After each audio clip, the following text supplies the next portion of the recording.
Selamat pagi, Assalamualaikum warahmatullahi wabarakatuh. Saya Hendro Wahyudi, calon guru penggerak Angkatan 10 Kabupaten Banyuwangi. Pada pagi hari ini saya akan merefleksikan diri terhadap pemikiran filosofi Ki Hajar Dewantara yang merupakan tugas demonstrasi kontekstual modul 1.1. Pemikiran Ki Hajar Dewantara tentang pendidikan. Pendidikan dan pengajaran merupakan usaha persiapan dan persediaan untuk segala kepentingan hidup manusia, baik dalam hidup bermasyarakat maupun hidup berbudaya dalam arti yang seluas-luasnya. Pendidikan adalah tempat persemaian benih-benih kebudayaan dalam masyarakat. Ki Hajar Dewantara memiliki keyakinan bahwa untuk menciptakan manusia Indonesia yang beradab, maka pendidikan menjadi salah satu kunci utama untuk mencapainya. Pendidikan dapat menjadi ruang berlatih dan bertumbuhnya nilai-nilai kemanusiaan yang dapat diteruskan atau diwariskan.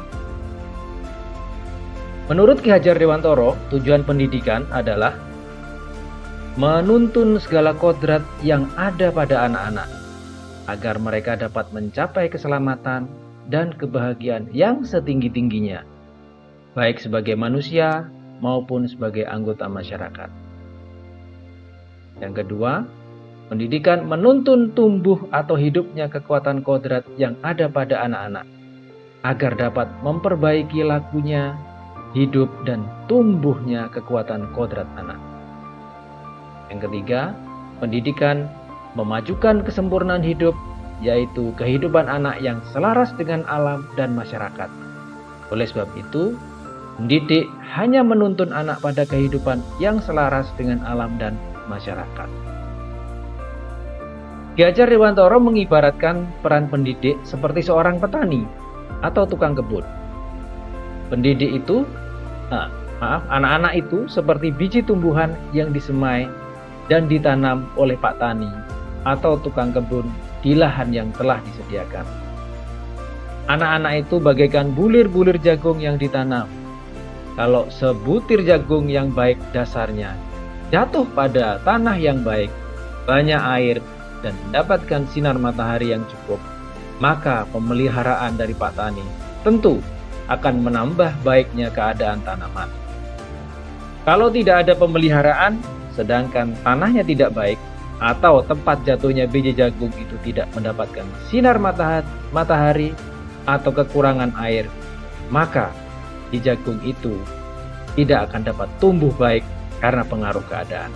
Tapi sebaliknya, kalau sebutir jagung yang tidak baik dasarnya, akan tetapi ditanam dengan pemeliharaan yang sebaik-baiknya oleh Pak Tani, maka biji itu akan dapat tumbuh lebih baik daripada biji-biji lain yang juga tidak baik dasarnya. Menurut Ki Hajar Dewantara, filosofi pendidikan itu ada 4. Yang pertama, pendidikan harus memerdekakan atau pendidikan berpusat pada murid. Yang kedua, pendidikan harus mengikuti kodrat zaman. Yang ketiga, pendidikan tidak bertentangan dengan nilai-nilai kemanusiaan.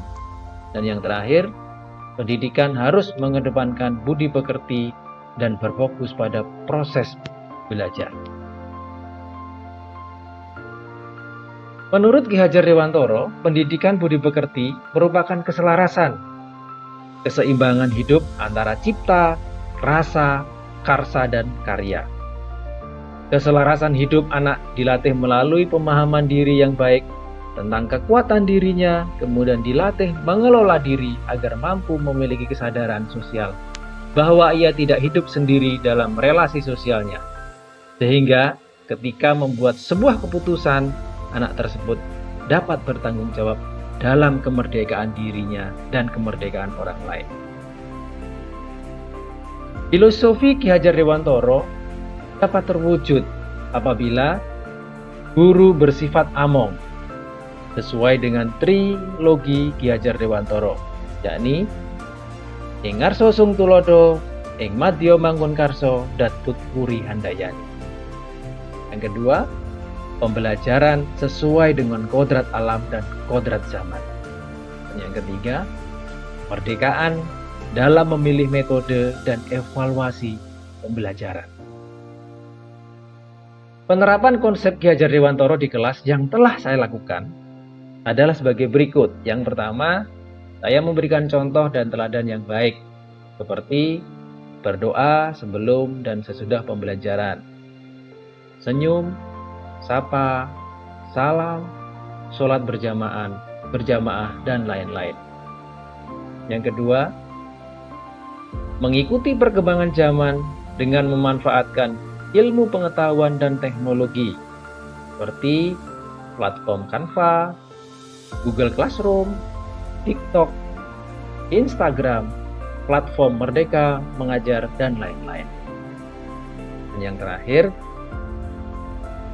saya menerapkan sistem AMONG dengan memberikan kebebasan dalam menerapkan sumber belajar, bahwa sumber belajar itu tidak harus selalu dari gurunya. Di anak-anak bebas, bisa belajar di perpustakaan, bisa belajar di internet, buku, majalah, dan lain-lain. Demikian refleksi pemikiran terhadap filosofi Ki Hajar Dewantara.